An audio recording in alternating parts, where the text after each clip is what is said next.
নমস্কার প্রিয় বন্ধুরা, আপনাদের সকলকে সনাতন ধর্ম ইউটিউব চ্যানেলের আরও একটি নতুন ভিডিওতে অনেক অনেক স্বাগত। আশা করি আপনারা সবাই ঈশ্বরের কৃপায় ভালো আছেন, সুস্থ আছেন। আপনারা সকলেই জানেন যে 2024 সালের শনির দশা এই এস নামে জাতক জাতিকাদের উপর বিশেষ প্রভাব রেখেছিল এবং তা শেষ হয়েছে 2025 সালের শুরুর দিকে।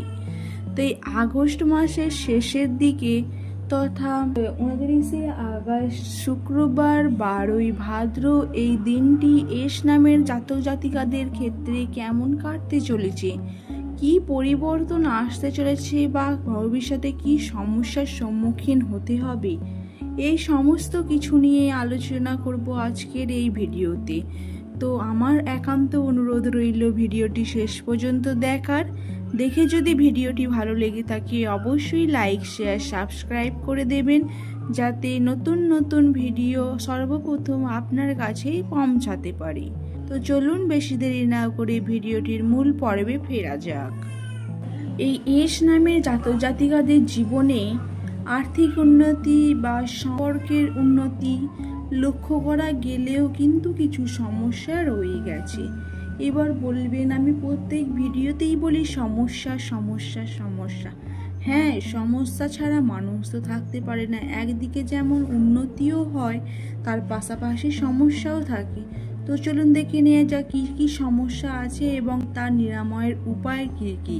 এই খারাপ বিষয়টা আপনার তাৎক্ষণিক দৃষ্টিভঙ্গি থেকে মনে হবে যে আপনার উপর খারাপ হচ্ছে বা বিধাতা আপনার উপর বিরূপ, কিন্তু যদি একটু গভীরভাবে বিচার বিশ্লেষণ করেন বা একটু ধীর স্থির হয়ে ভেবে দেখেন, তখন দেখবেন এই খারাপের পেছনে যে ভালোটা লুকিয়ে ছিল সেটা হয়তো আপনি দেখতেই পাননি।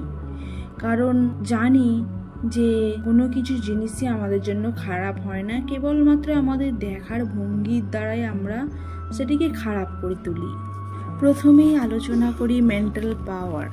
এই এস নামে জাতক জাতিকাদের ক্ষেত্রে ধৈর্য ক্ষমতা খুবই কম। হ্যাঁ, খুবই কম, কারণ বললাম যে ওনারা একটু অল্পতেই ধৈর্য হারিয়ে ফেলেন।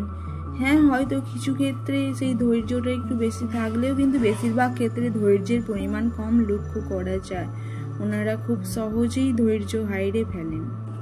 তাই সবচেয়ে ভালো হবে যে সব সময় ধৈর্য ধরে থাকা এবং যেটি হচ্ছে বা চলছে সেটি মেনে নেওয়া। সম্পর্কের ব্যাপারেও তার ধৈর্য না ধরলে সম্পর্কের ব্যাপারেও বিশাল ক্ষতি হয়ে যেতে পারে। বন্ধুরা, এর পাশাপাশি আরও একটি বিষয় লক্ষ্য করা যাচ্ছে, সেটি হলো দাম্পত্য জীবনে মনোমালিন্য সৃষ্টি হওয়ার পরিমাণ বৃদ্ধি পেয়েছে।